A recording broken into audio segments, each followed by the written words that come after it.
Il sait qu'avec un sans faute, il est sur le podium. Hein. Et on sait qu'avec un sans faute, il est sur le podium. Et là, je pense à tous ces Marocains qui le regardent parce qu'ils ont Eurosport. C'est plus de 40 000 €. Hein. On rappelle, ça c'est important, il faut en parler. Ouais, mais lui, il pense pas à ça. Lui, il pense pas à ça. C'est l'entraîneur de Liberg. Donc, Abdelkader pour le Maroc. Je pense à tous ses camarades. Je pense à Lala Mina là, qui regarde aussi ce parcours. Elle qui a tellement œuvré pour le sport marocain. Regardez, superbe. Il ne secoue pas. On a entendu Marcel Rosier. Ne secoue pas parce qu'il est tendu, Marcel. Marcel, il sait de toute façon qu'il faut remonter comme un coucou là. Il faut un sans faute. Là, il ne la fait pas là. Superbe. C'est un grand champion. Il est très bien là. Abdelkader. Très très rapide. Là, c'est très court. Il prend le maximum de risques. Il est bien là. Il a une dizaine de secondes pour terminer, pour aller chercher la grande ligne droite. La petite faute. Allez, il faut y aller, il faut galoper là maintenant. C'était 38, c'était 38. Il prend tous les risques. Et il sera devant en tout cas pour le moment il est sur le podium. Il est au moins, vous l'avez chauffé, dit Marcel, vous l'avez chauffé, il fallait pas le chauffer. Vous savez quand on entend les gars qui sifflent et tout, forcément ça vous gêne. C'est vraiment dommage parce qu'il aurait pu peut-être gagner ce global. Enfin il est sûr déjà d'être sur le podium. Bravo Abdelkader. Allez, il reste un petit peu, il s'est un peu énervé là. Ouais. Il est difficile cet accès-là. Ah, mais il est obligé de ramener complètement son cheval, il était vraiment à la limite. Hein. Il s'est un petit poil chauffé, alors là comme un jockey. Comme un jockey. On va le voir sur le dernier, regardez. Là il est vraiment rapide. C'est une grande compétition et voilà le prince qui va lui remettre le trophée de cette étape. Voilà donc le français qui s'impose ici, 2 victoires françaises donc cette saison sur le global. C'est aussi une bonne nouvelle ça. Hein. Ah ouais, magnifique. C'est une bonne nouvelle.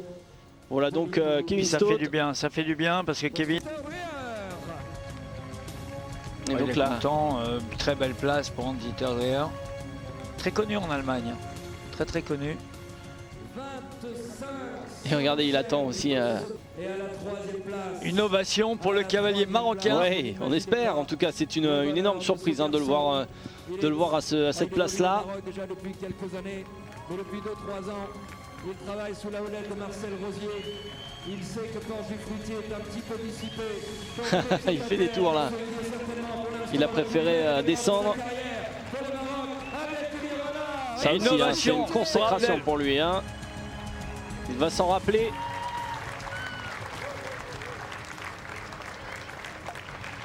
Ah non, c'est un grand moment.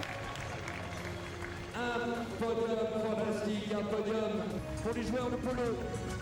Le cavalier du roi, le grand sponsor, Gégère Lecoutre du Global Champion Tour. Et surtout donc... Il ne sait plus quoi en faire lui de toutes ces montres, Kevin. Il a pas assez de bras.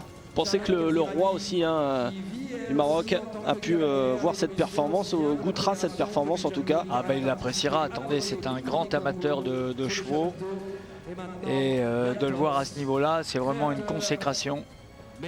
Moi je pense qu'on ne peut que se louer de voir telle performance et de voir un cavalier marocain sur le podium du Global Champion Tour. Dans 2 semaines, Portugal, Estoril et dans 3 semaines, ce sera Chantilly. La prochaine étape du Global Champions Tour qui se terminera en novembre du côté d'Abu Dhabi aux Émirats Arabes Unis. Voilà donc pour ce magnifique podium et Kevin Stott qui retrouve donc la victoire. Le sommet surtout. Allez, salut à tous.